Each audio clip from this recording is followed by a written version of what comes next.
What is up, you guys, and welcome back to the channel. For today's video, I'll be talking to you guys about the basic beginner gear you would need to ride as a motorcycle out on the streets. Now, for those of you that live in Arizona and other places like Arizona that really don't have any sort of regulation when it comes down to what you should wear when it comes down to the streets, make your own decision whether or not this is something that you would like to invest your money on, or if it's something that you even care about. Now, I will tell you right off the bat that wearing this gear doesn't make you less of a man or a woman in some cases, but it will help you save your life, and in some cases will actually prevent quite a bit of road rash. Without further ado, let's dive right into the basic gears that you would need as a beginner rider. So right off the bat, as you guys can see, this is the MT-07 2023 model. The screen is a little bit different. I did a whole video regarding to whether or not this is a good beginner bike. If you guys want to go check it out, feel free to go ahead. But the first gear that you will need as a basic rider will be the helmet. This helmet right here is just the basic, AGY, AGV helmets. But the biggest thing you want to look for is this signature right here, which is the DOT sign. This ultimately says that this is a good helmet for you to wear out on the streets. So you want to have a DOT certified helmet. You do not need to get one like this one. This is a $750 helmet. You don't need to spend that type of money. The secondary thing that you will need is gloves. Because the first thing that will hit the ground as soon as you decide to fall, it's going to be your hands. So you want to make sure you have proper gloves, specifically the knuckles. Because sometimes when you get on the highway, you have rocks flying, specifically here in the desert. You have people that will be driving, any type of crazy, and rocks will be flying at you at 90 plus miles per hour. So you want to make sure that you have proper knuckles so you don't break these guys.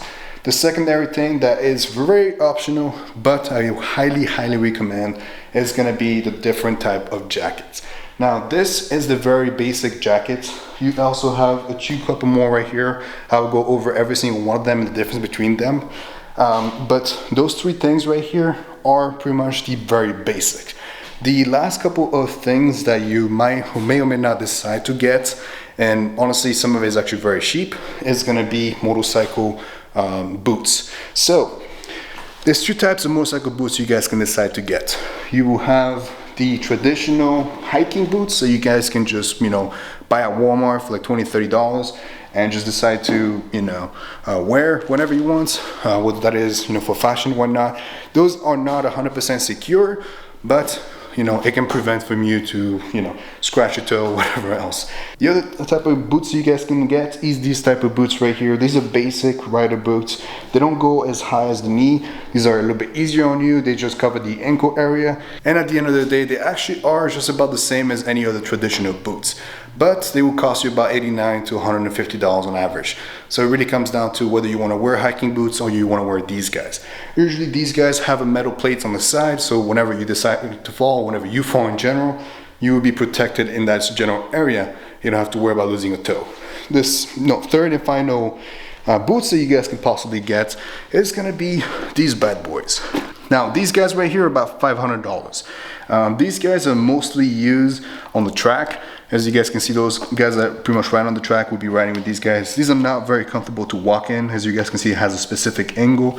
So if you decide to wear this to the bar or wherever you decide to go, it's going to be kind of a pain in the ass to walk around in these guys because you're stuck in a forward position.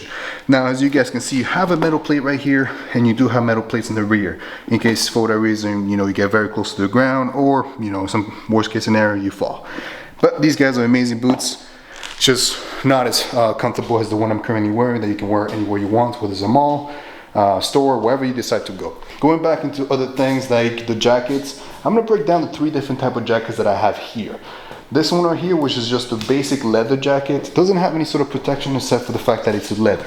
Now, this is a motorcycle jacket. I just took everything else off of it, like all the protection stuff that I can buy after. But it's just basic, jacket. It does have the protection right here, but it doesn't have the elbow protection or the shoulder protection like the other two do. So if you guys just want to have a basic leather jacket, you can just get that. Not the ones that you get at Macy's or any other stores. Get an actual motorcycle leather jacket. This, will at least guarantee that you're not going to burn right through it in 2 seconds. The third one is going to be this bad boy right here. This is mostly what those guys on the track you see with. It's got full coverage. You got the forearm right here, the shoulders right here, the elbow, and you also have the back. So you have, all the protective gear, and it's a very, very thick jacket. So this gets really hot. I'm sorry if you guys see me sweating right now. It's 90 degrees out in Phoenix, and I just came back from a ride actually with that leather jacket, so I'm dying. But another jacket that you guys can potentially get will be this very thin one right here. As you guys can see, it's a little bit thinner layer, but it does let you breathe. So for those of you that are here in Arizona, for example, like right now, it's like 90 degrees of weather outside. I just came back from a ride, I'm dying. That jacket right there might be the best option for you. The reason why is because it lets you actually get air in, and it's, you know, it has a protective gear. You have the forearms right here, the elbow, and a little bit of the shoulder. It's very soft. It's not going to be the maxed out like the ones right there, but you have some sort of protection for the shoulder. You also have the back and just some of the basic accessory that you can actually have within the motorcycle aspects. Now, the final one that I will say is kind of a mandatory thing, because I see a lot of people out there with shorts. The thing is going to fall and hit the ground is going to be your feet.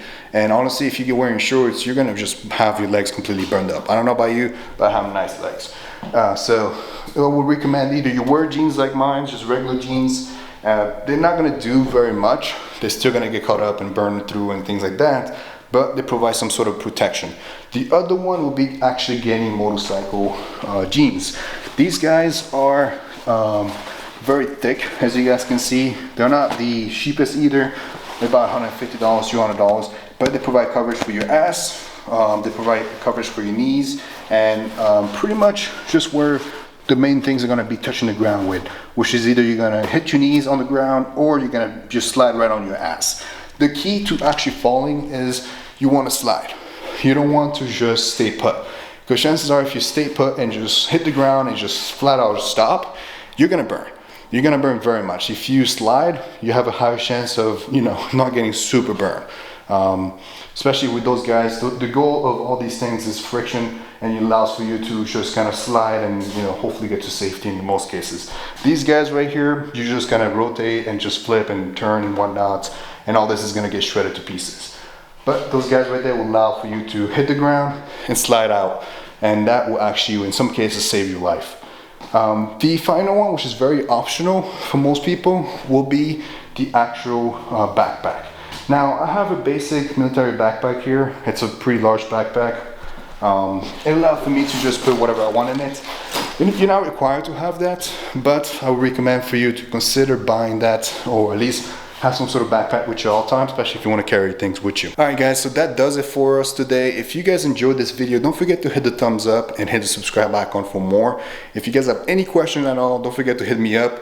Let me know in the comment section what you guys want to see next, and I'll make sure to get it done for you guys. I'm getting my GoPro today, so in a few days I'll be doing some videos with just riding in general with the MT-07 here throughout Phoenix area. So don't forget to hit the thumbs up if you guys would like to see that more, and if you guys are interested in ultimately joining my blog, you know, don't forget to hit the subscribe icon. Thank you all so much for watching, and I'll see you guys next time.